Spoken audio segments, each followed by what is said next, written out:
Magna, Binster, Binge, Great Binge and Lesser Binge. Amazing. What's amazing? The names of our English villages, Watson. What foreigner reading these could ever think of us as stiff and sober-minded people? Bippery Cross, Birrer Crags, Bird Cherry Brook and Birding Peace Place, Burlston Junction. When do we go? Go where? To Burlston Manor, Burlston, Sussex. Whatever led you to believe that I'm interested in Sussex, Burlston, or Burlston Manor? No doubt you saw the account of the rather gruesome murder of Squire John Douglas.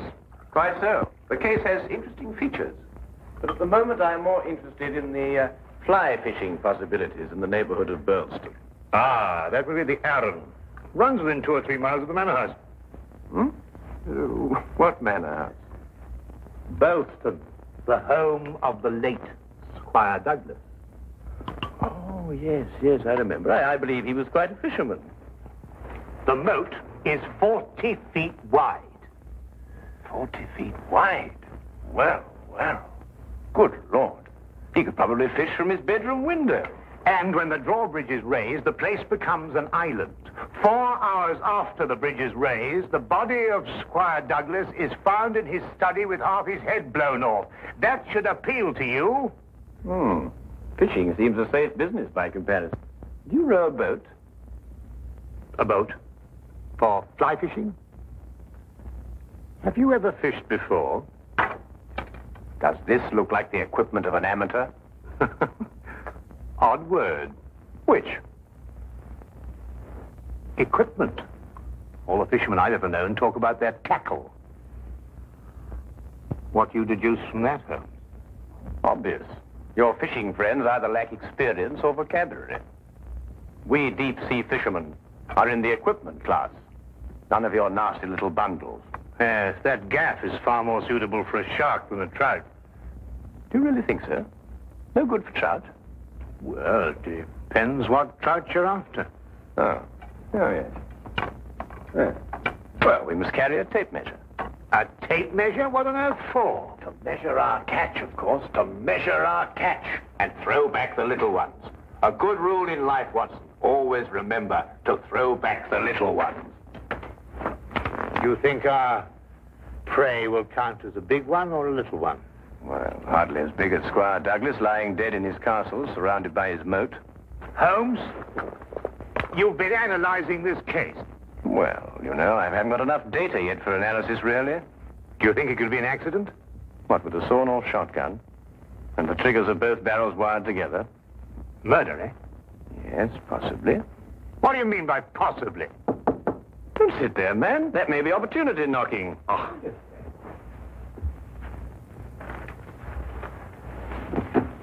Come in.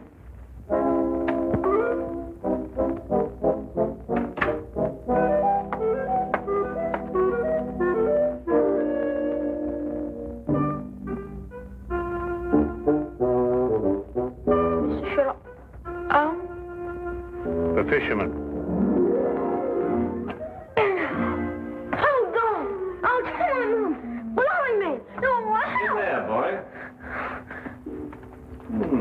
It's only a little one. Would you like it, Watson?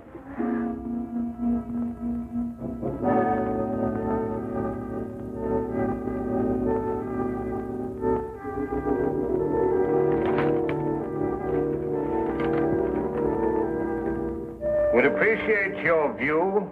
Intriguing affair. Burlston Manor. Signed, Inspector McLeod.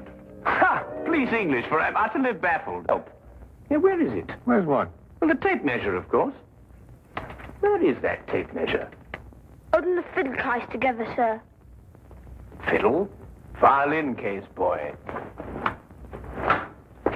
Oh, tell me, Watson, how are we off for trains? Trains? Ah, yes. Now, let me see. Burlston. Yes, now, that would be the West Sussex Littlehampton Bognor line. Now, there's a 10:15.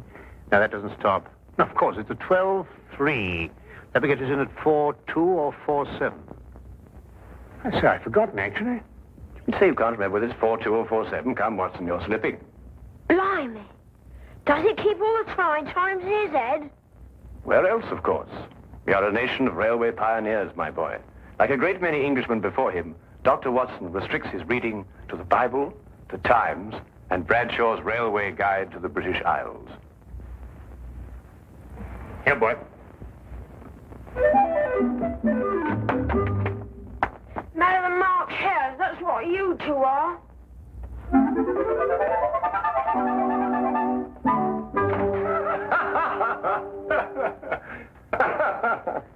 I say, Watson, have you seen my weekend bag anywhere? I suspect it's under the stairs. Mrs. Hudson got very tired of seeing it lying about. Oh, good. Well, that means it hasn't been unpacked anyway. I assume not. Excellent. Then everything is ready. Oh, be a good fellow, would you, and dig out that bag and put it in the cab along with that tackle.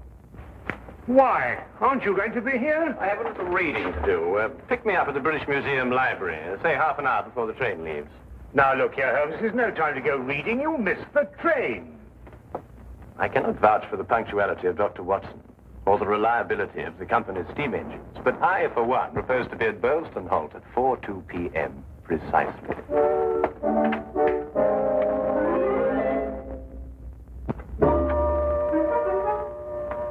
Or is it 4:07?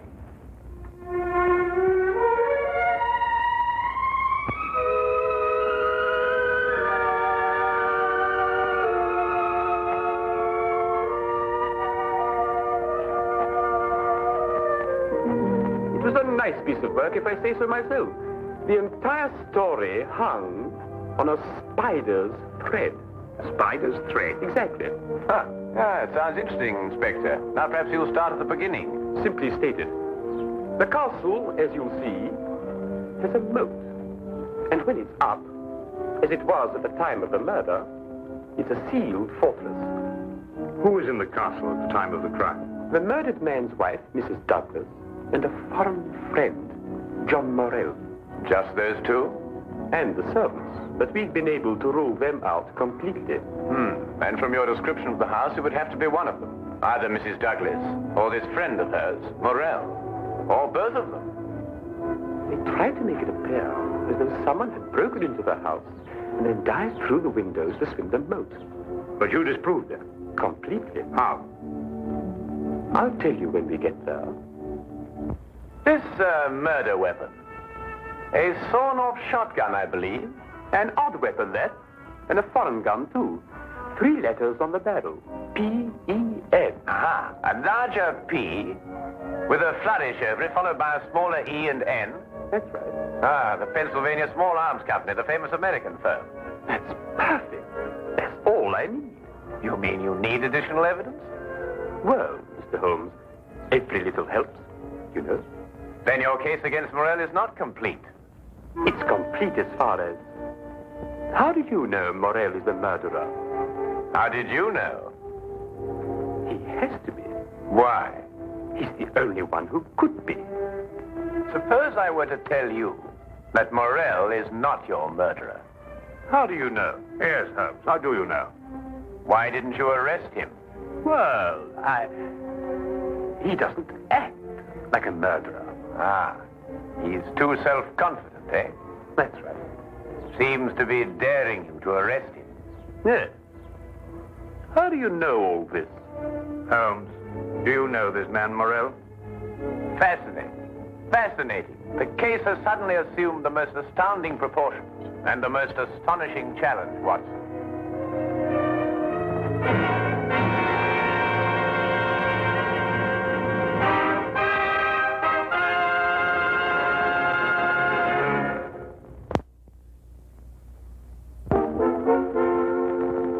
And now we return to the case of the Pennsylvania gun. Beautiful specimen of the period. Yes, it is lovely, isn't it? What did you mean, Mr. Holmes? Nothing. I just think it's a lovely building. No, I mean when you said that Morelle didn't murder Mr. Douglas. Oh, that. Yes, what did you mean? How do you know he didn't do it? Well, if he didn't do it, she did. You're jumping again, McCloud. You're jumping. But it has to be one or the other. Does it really? What's he talking about? Well, don't you know? No, I don't know. If two people are in a sealed house with a murdered man, one of them has to be a murderer. That's common sense. Ah, but is it logical? What do you mean, is it logical? I don't know, but Holmes says that all the time. I was hoping you might be able to tell me.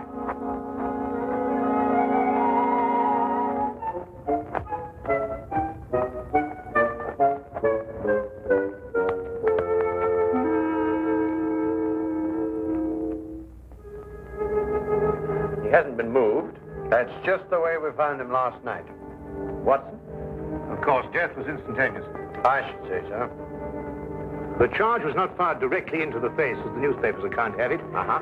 I'd say the blast came from below, and that the gun was almost vertical. Excellent, Watson, excellent. May I see this shotgun, McLeod? Holmes, look at this. Good Lord. Well, it's a brand like cattle. Well, how old would you say it was? Have you got your glass there? Yes. Thank you. It's very difficult to estimate marking like this, Holmes, but I'd say it's over 15 years. 20. Mr. Morelle? At your service, Mr. Holmes. Dr. Watson. News travels quickly. This is a small village. You said 20 years? Yes.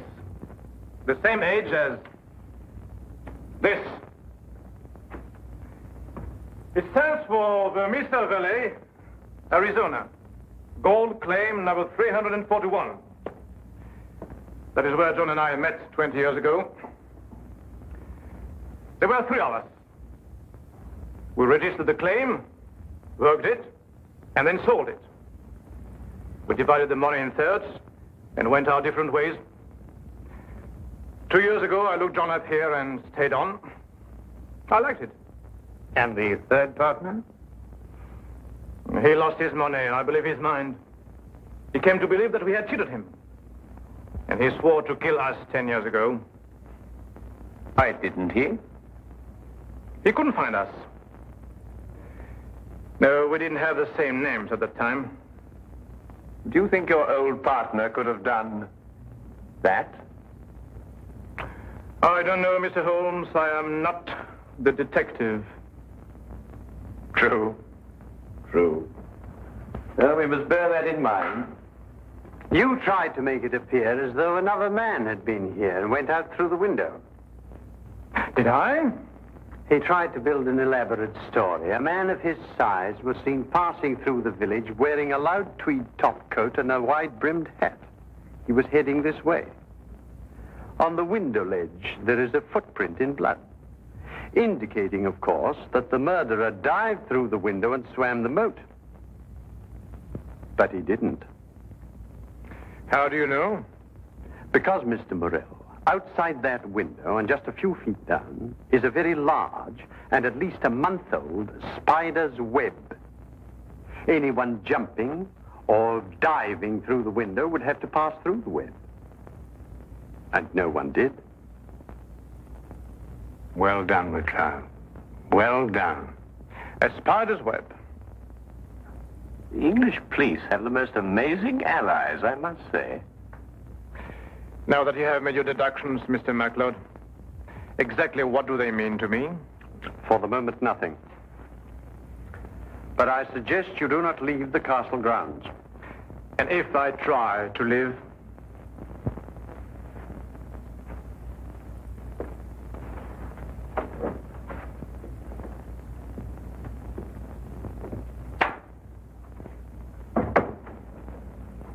Well done, McLeod. You certainly got your man. But I'm not rushing in to make any arrest.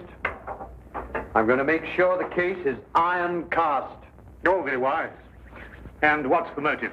Revenge for the Vermis Valley affair? I've got to go a bit careful there, Doctor. If you ask me, it's a case of, cherchez la woman. Oh, what's he? Oh, Mrs. Douglas? Well, you know how these things are, Doctor, between us, men of the world. We know how a situation like this can... Oh, of course. Of course. Delicate situation, though. Delicate. Yes, delicate. Might almost be called the case of the other man.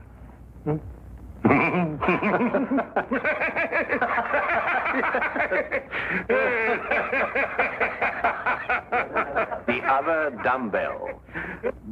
Who? Not who, what? What? That's right, what? What are you talking about? That. There's only one dumbbell. One dumbbell. That's right. Well, There's only one dumbbell, Watson. I know. That's it over there. Yes, where's the other one? Well, I don't know. I've only just come here. Do you know where the other one is? What difference does it make? Well, that's right, yes. What difference does it make? Maybe there is only one dumbbell. One dumbbell? But they come in twos. Perhaps he only had one. Watson, do you mean to tell me that you can stand there, surrounded by all these athletic trophies, and suggest to me that such a man would only use one dumbbell? Well, what difference does it make? Yes, what difference does it make? Well, if you two are convinced that you can solve the case with the aid of a convenient spider, I'm going fishing. You're what? Oh, he's going fishing. He's brought his tackle. Why? To catch fish. Then I take it you're satisfied with my analysis of the crime. Find the dumbbell. Hang the dumbbell! You can't hang him until you find him. Who? The man who took the dumbbell.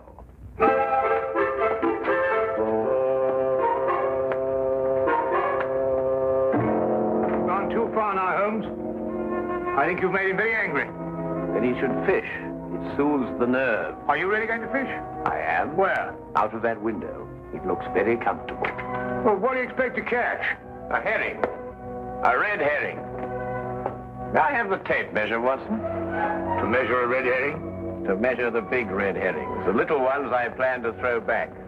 Holmes, you're up to something. I am. What? Would you like to help? Of course. Well, look. Take the good inspector down to the local pub and keep him there for at least an hour. While you fish for red herring?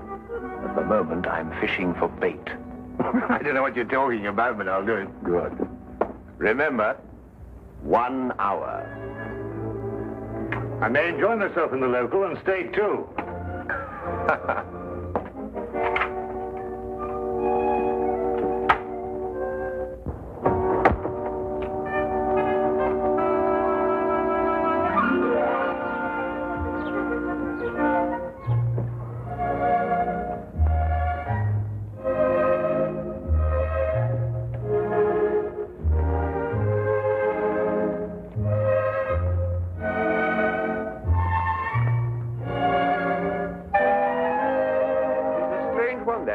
What do you think he's been doing? There's no guessing with him. For all we know, he may really have been fishing. Perhaps we should have given him more time. He's been an hour. That's all he asked for. Yes, that's right enough. Inspector McLeod? Hello, Sergeant. Have you seen Mr. Holmes? I certainly have, sir. What's wrong? You know the staircase in that room? Huh? Mr. Holmes was sliding down them banisters. He was what? That's right, sir. Sliding down the banisters he was. Well, he was probably investigating something. Probably. Well, let's ask him. There must be some reason behind it. Good afternoon, gentlemen.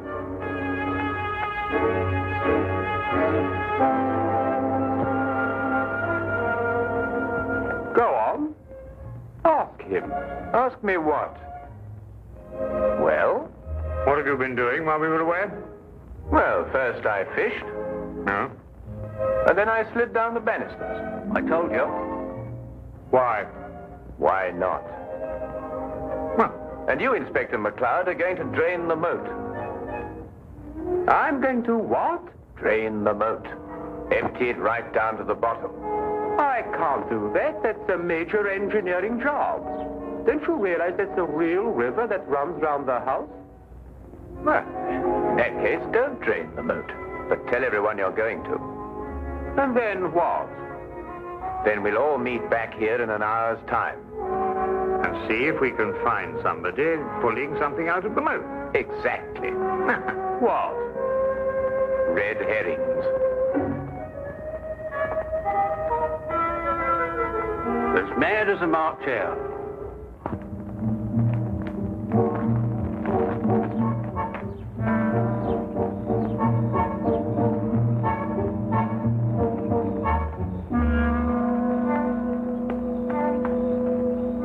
How much longer? Not much. You're certain everyone believes they're going to drain the moat? I don't know who believes it, but everyone knows I said it. Do you think someone will come to the murder room? Someone has been in it for some time. How do you know? The lights are out. Because I left them on. Look. What? That's it. Let's go.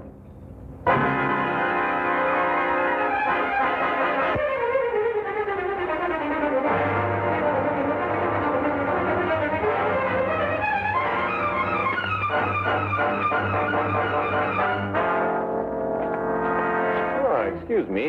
What are you using for bait?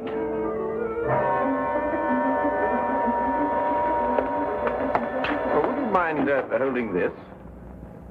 Thank you. What clothes did you say the stranger was wearing, McLeod? A loud tweed topcoat and a wide-brimmed hat. Like these?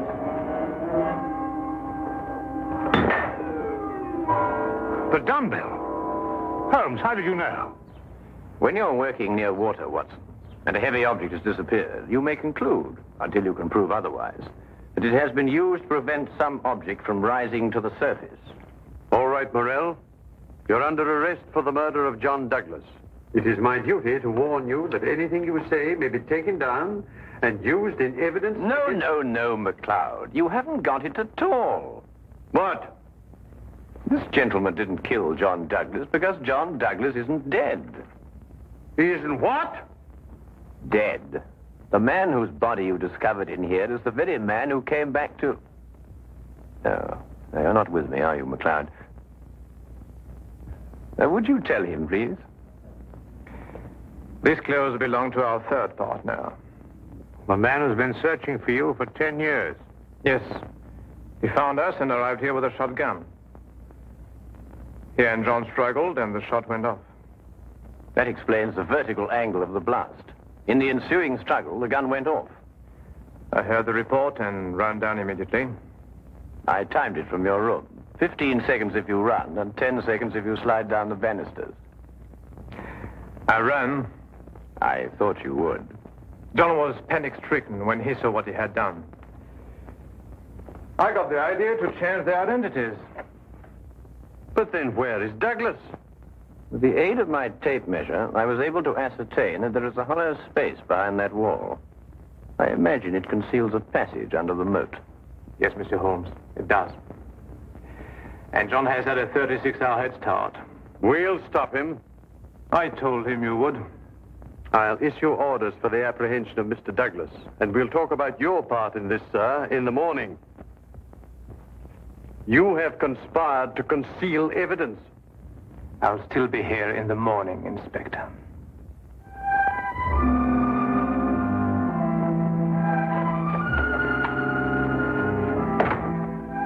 A very brilliant piece of deductions, Mr. Holmes. An excellent application of applied psychology. I haven't been tricked many times in my life. You must remember that the next time you become involved with murder. And you can now continue your fishing in a more normal manner. Fishing? No, I don't care for it, really. Unless it's deep sea, of course. Yes. But in the absence of an ocean in the immediate vicinity, I think we'd better start back to Baker Street immediately. Well, now, there's a 9:13 or a 10:23. The 10:23 will hold us up at Tunbridge quite a while.